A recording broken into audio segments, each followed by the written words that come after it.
नमस्कार दोस्तों, हमारे YouTube चैनल आध्यात्मिक ज्ञान टेक में आपका स्वागत है। इस चैनल के माध्यम से अध्यात्म ज्ञान प्राप्त करने के लिए इस चैनल को सब्सक्राइब करें, वीडियो को लाइक करें, शेयर करें तथा कमेंट करें। दोस्तों, इस चैनल पे हम लोग आध्यात्मिक ज्ञान अध्ययन करते हैं। तो तत्वज्ञान में एक नंबर पे पार ब्रह्म, दूसरे नंबर पे पर ब्रह्म और तीसरे नंबर पे ब्रह्म, चौथे नंबर पे सगुण ब्रह्म महेश्वर ओम तथा पाँचवें नंबर पे भगवान विष्णु जी कहा जाता है। तो विष्णु जी को भगवान कहा जाता है। महेश्वर और महेश्वरी जो दुर्गा जी हैं और महेश्वर हैं, ये ओम नाम वाले इस पदवी के अधिकारी हैं। और इससे ऊपर जो ईश्वर होते हैं देव निरंजन निर्गुण ब्रह्म, वे 7 द्वीप के सृष्टि के मालिक हैं। और ईश्वर से जो ऊपर परमेश्वर होते हैं वे 16 द्वीप के सृष्टि के मालिक होते हैं, जिनको तत्पुरुष अक्षर पुरुष कहा जाता है। और इससे जो नेक्स्ट पार ब्रह्म होते हैं, जो पूज्य देव पूज्य परमात्मा नियक्षर ब्रह्म, वह मूल परमात्मा पूज्य परमात्मा कबीर देव कहा जाता है। तो जो ब्रह्म पुरुष हैं, पिंड देश के स्वामी, 7 द्वीप 9 खंड में इनका सृष्टि है।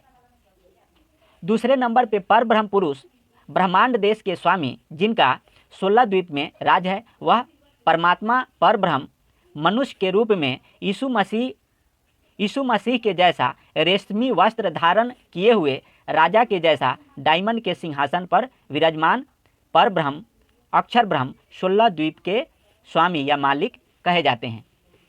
तो जो सनातन पुरुष हैं, ब्रह्म हैं, ईश्वर हैं, देव निरंजन हैं, वे 7 द्वीप के सृष्टि के मालिक हैं। और ब्रह्म से जो नेक्स्ट होते हैं वे पर ब्रह्म 16 द्वीप के सृष्टि के मालिक हैं, जो देखने में यीशु मसीह जी के रूप में दिखते हैं, जो रेशमी वस्त्र धारण किए हुए डायमंड के सिंहासन पे विराजमान वे ब्रह्मांड देश के स्वामी हैं। और जो दयाल देश के स्वामी हैं, जिनको पार ब्रह्म माया से अत्यंत परे पार ब्रह्म नियक्षर ब्रह्म परमात्मा सिंहासन पे विराजमान, सिर पर श्वेत छत्र तथा मुकुट युक्त, जिनके एक रोम कूप में करोड़ों सूर्य के इतना प्रकाश निकलता है, वह परमात्मा अमर लोक के परमात्मा पार ब्रह्म नियक्षर ब्रह्म कबीर देव कहे जाते हैं। तो जो पार ब्रह्म परमात्मा है नियक्षर ब्रह्म, वही सब शास्त्रों में पूज्य देव बताया गया है, वही छत्रपति परमात्मा है। और जो पार ब्रह्म है माया से अत्यंत परे सिंहासन पे विराजमान है, श्वेत छत्र है और मुकुट युक्त परमात्मा राजा के समान वहाँ सिंहासन पे विराजमान है। और उनके एक रोम कूप में करोड़ों सूर्य करोड़ों चंद्रमा के इतना प्रकाश निकलता है। हालांकि ये परमात्मा के स्वरूप के बारे में हम पिछले वीडियो में पहले वीडियो बना करके ये अपलोड कर चुके हैं, वहाँ भी जा करके आप देख सकते हैं। और वहाँ फोटो भी लगाया गया है स्क्रीन पे, और फेसबुक में भी डाला गया कि परमात्मा के स्वरूप का वर्णन, तो शास्त्र में भी पढ़ के समझ सकते हैं। तो परमात्मा का स्वरूप जैसा है वहाँ बताया गया है। लेकिन यहाँ हम लोग विशेष रूप से पर ब्रह्म के स्वरूप के बारे में आज जानना था और तत्पुरुष को जानना था, जो कि हम लोग जाने कि 7 द्वीप में जो तत्पुरुष काम करते हैं 52 अक्षर से युक्त हैं। और इससे जो नेक्स्ट जो ब्रह्मांड देश के स्वामी हैं, 16 द्वीप के स्वामी तत्पुरुष हैं, पर ब्रह्म पुरुष हैं या परमेश्वर हैं, आदि पुरुष हैं, वे डायमंड के सिंहासन पे विराजमान रेशमी वस्त्र धारण किए हुए यीशु मसीह जी के जैसा उनका रूप है और देखने में आते हैं। तो ये पर ब्रह्म का जो ब्रह्मांड देश के स्वामी हैं, और ये जो पिंड देश के स्वामी हैं, वे 7 द्वीप के सृष्टि के मालिक हैं। और इस जो पार ब्रह्म हैं नियक्षर ब्रह्म हैं 88,000 द्वीप के सृष्टि के मालिक हैं, उनके बारे में गरीबदास जी कहते हैं कि अनंत कोटि ब्रह्मांड का एक रति नहीं भार, सतपुरुष गुरु कबीर हैं कुल के सृजन हार। तो सतपुरुष का मतलब होता है पूज्य पुरुष। तो जो पूज्य पुरुष है पार ब्रह्म है, वे सारे सृष्टि के मूल में विराजमान हैं। पहले नंबर पे एक नंबर पे पार ब्रह्म पूज्य पुरुष कबीर देव नियक्षर ब्रह्म का 88,000 द्वीप में सृष्टि है। उससे जो नीचे पर ब्रह्म तत् ब्रह्म या अक्षर ब्रह्म कहा जाता है 16 द्वीप के सृष्टि के मालिक हैं। उसके नीचे जो तीसरे नंबर पे ब्रह्म देव निरंजन ईश्वर कहा जाता है 7 द्वीप के सृष्टि के मालिक हैं। चौथे नंबर पे जो सगुण ब्रह्म हैं, जिनको महेश्वर ओम और महेश्वरी दुर्गा जी ईश कहा जाता है, वे 9 खंड के सृष्टि के मालिक हैं। और 5वें नंबर पे जिनको भगवान विष्णु जी कहा जाता है, भगवान विष्णु जी 3 खंड के सृष्टि के मालिक हैं। 3 खंड सतखंड, रजखंड, तमखंड, जिसको गीता में बताया गया है कि अधःलोक, मध्यलोक और ऊर्ध्वलोक। ऊर्ध्वलोक, मध्यलोक और अधःलोक। तो जब सृष्टि रचना होता है तो 7 द्वीप 9 खंड को हम लोगों को समझना पड़ता है, तो आध्यात्मिक ज्ञान समझ में आता है। नहीं तो एक दूसरे में हम लोग कमी ढूंढते रह जाएंगे और शास्त्र पढ़ेंगे समझ में नहीं आएगा। तो इसको गीता में ऊर्ध्वलोक, मध्यलोक और अधःलोक के नाम से बताया गया है। ये अधःलोक जो है ये महाविष्णु जी का लोक पड़ता है, और मध्यलोक गर्भोदकाशायी विष्णु जी का पड़ता है, और ऊर्ध्वलोक क्षीरदाकाशायी विष्णु जी का पड़ता है। तो 3 खंड बन गया। तो भगवान विष्णु जी के अंतर्गत 3 खंड बनता है, तमखंड, रजखंड, सतखंड, जिनको त्रिलोकीनाथ कहा जाता है भगवान को। विष्णु जी 3 प्रकार के, क्षीरदाकाशायी विष्णु जी, सतखंड, गर्भोदकाशायी विष्णु जी, रजखंड, महाविष्णु जी तमखंड। तो महाविष्णु जी तमखंड में, गर्भोदकाशायी विष्णु जी रजखंड में, और क्षीरदाकाशायी विष्णु जी का सतखंड में, ये 3 खंड पड़ता है। तो महतत्व से 3 गुण उत्पन्न हुआ, और 3 गुण में 3 खंड हो गया। नीचे तमखंड, बीच में मध्य में रजखंड और ऊर्ध्व सतखंड। तो 3 गुण से त्रिविध अहंकार की उत्पत्ति होती है, जिसको देवता कहा जाता है। अब ये देवताओं को समझ लेते हैं। त्रिविध अहंकार से उत्पन्न 3 देवता ब्रह्मा, विष्णु और शंकर जी को देवता कहा जाता है, तथा इनका लोक लोकांतर बंटता है। तो ब्रह्मा जी का 14 लोक, विष्णु जी का 14 लोक, और रुद्र और शंकर जी का 28 लोक, और महेश्वर और महेश्वरी जी का 56 भुवन बनता है। फिर शून्य स्थान है, और महाविष्णु जी का एक तम खंड पड़ता है। तो इस प्रकार से एक खंड बनता है, जिसका फोटो हम स्क्रीन पे लगा दे रहे हैं, और फेसबुक में आपको पढ़ने के लिए मिल जाएगा। तो या आप पुराणों में पढ़ के इस खंड का जो सृष्टि है उसको पढ़ के आप समझ सकते हैं। ब्रह्मा जी का 14 भुवन पड़ता है, 14 लोक। तो हम लोग इस पृथ्वी पे बैठ के जैसे वीडियो रिकॉर्ड कर रहे हैं, बात कर रहे हैं, नीचे 7 लोक पड़ता है, तल, अतल, बीतल, सुतल, तलातल, रसातल, पताल। ऊपर भूलोक, भूवरलोक, जनलोक, तपलोक, महरलोक, और सबसे ऊपर सतलोक होता है। तो ये ब्रह्मा जी का 14 पड़ गया। फिर ऐसे फिर विष्णु जी का, फिर रुद्र और शंकर जी का फिर 14 14 28 पड़ता है। फिर महेश्वर का 56 पड़ता है। फिर शून्य स्थान पड़ता है। फिर महाविष्णु जी का लोक पड़ता है। तो इससे तमखंड हो गया। फिर रजखंड ऐसे फिर बनता है।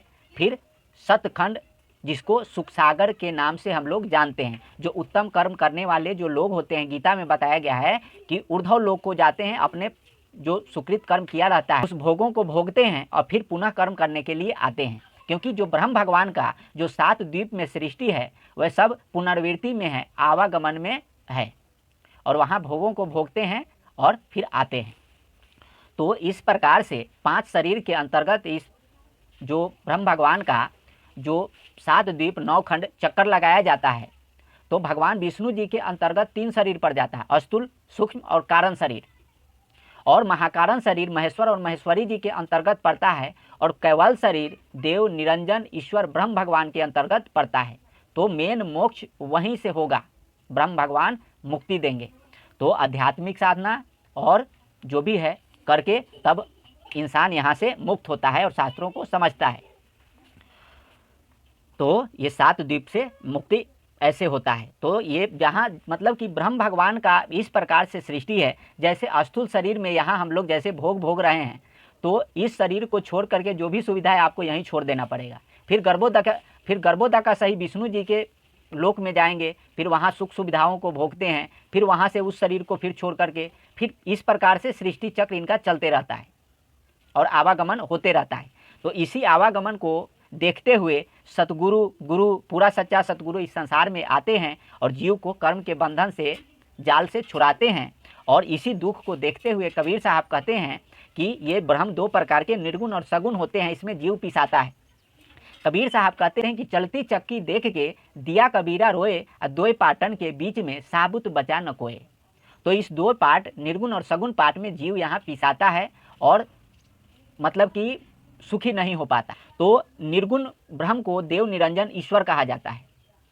वास्तव में ब्रह्म यही हैं जो 7 द्वीप के सृष्टि का राज 70 युग तक तप करके प्राप्त किए हैं। इस चीज़ को जो ग्रंथ है उसको हम लोग समझ लेते हैं।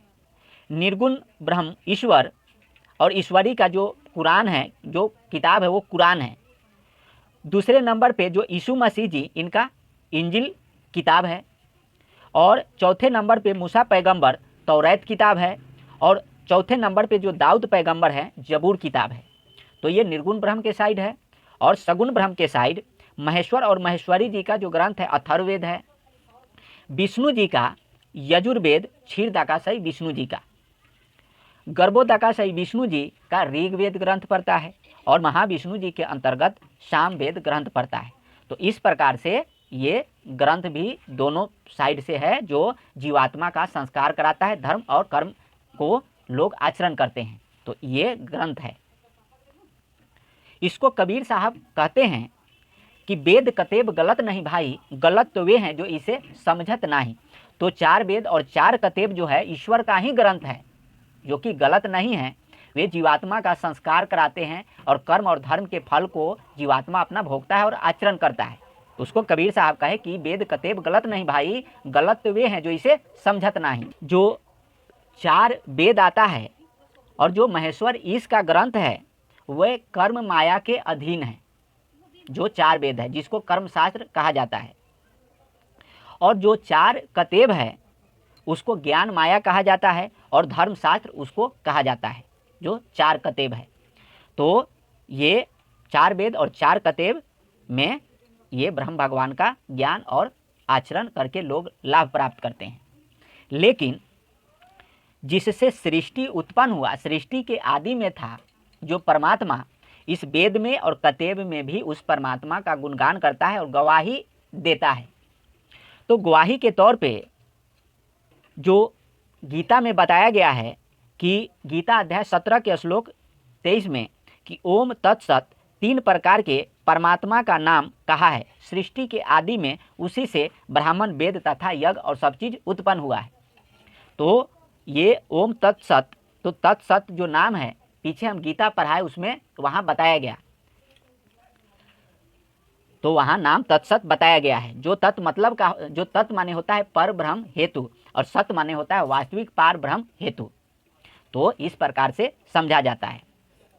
लेकिन इंजिल किताब में यूहन्ना के द्वारा गवाही दिलवाया गया। इंजिल किताब में यूहन्ना गवाही दिया, आदि में वचन था। सृष्टि के आदि में वचन था, यानी शब्द था। वचन परमेश्वर के साथ था और वचन परमेश्वर था, यानी कि जो शब्द था वे परमेश्वर के साथ था और शब्द परमेश्वर था। वही आदि में परमेश्वर के साथ था। सब कुछ उसी के द्वारा उत्पन्न हुआ और जो कुछ उत्पन्न हुआ है उसमें से कोई भी वस्तु उसके बिना उत्पन्न नहीं हुई। उसी में जीवन था और वह जीवन मनुष्यों की ज्योति था।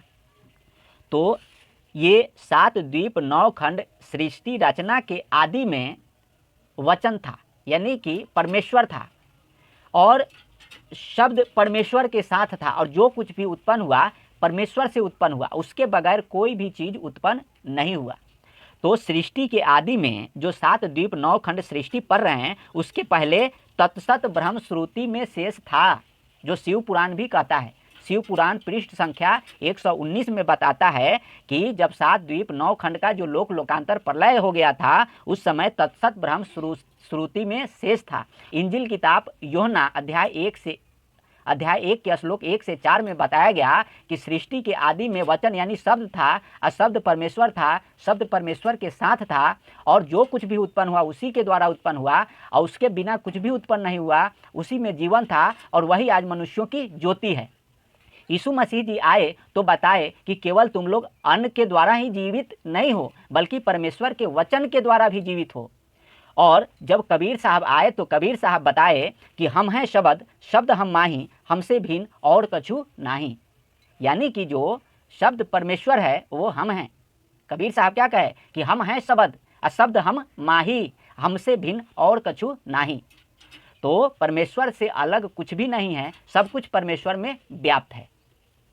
तो जो अनादि ब्रह्म है, निरक्षर ब्रह्म, पार ब्रह्म परमात्मा, जो मूल परमात्मा है, 88,000 द्वीप का स्वामी हैं वही पूज्य देव परमात्मा है। सृष्टि के आदि में वही था और उसी से सृष्टि उत्पन्न हुआ है और वही परमात्मा पूज्य देव है। और उसी परमात्मा के शरण ग्रहण करने से, उनके वाणी का मनन करने से, पूजा करने से जीव जरा मरण वृद्धावस्था और कर्म के फंदन को काटने वाला परमात्मा वही है। बंदी छोड़ तोड़ करके जीव को जरा मरण वृद्धावस्था और सब प्रकार के घोर दुखों से छुड़ाने वाला परमात्मा बंदी छोड़ है। तो पुराण में और वेद में जो सृष्टि पढ़ते हैं वे 7 द्वीप के सृष्टि के बारे में ही पढ़ते हैं। इसके नेक्स्ट जो आदि सृष्टि अलग है और अनादि सृष्टि अलग है। जो कबीर साहब कहते हैं कि 52 अक्षर में संसारा अन्य अक्षर सो गुरु निवेरा।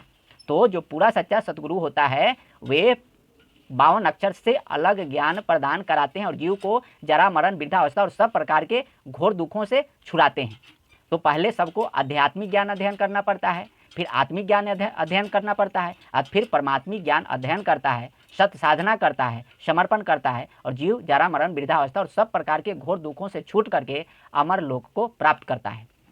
तो ये इस प्रकार से शास्त्रों में ज्ञान है, हम लोग पढ़ के समझ सकते हैं और मनन करके और उसका जीवन में आचरण करके घोर दुख से छूट सकते हैं। तो इस प्रकार से आध्यात्मिक ज्ञान प्राप्त करने के लिए, आध्यात्मिक वीडियो देखने के लिए हमारे YouTube चैनल को सब्सक्राइब करें, वीडियो को लाइक करें, शेयर करें, कमेंट करें। फिर मिलते हैं अगले वीडियो में, तब तक के लिए नमस्कार।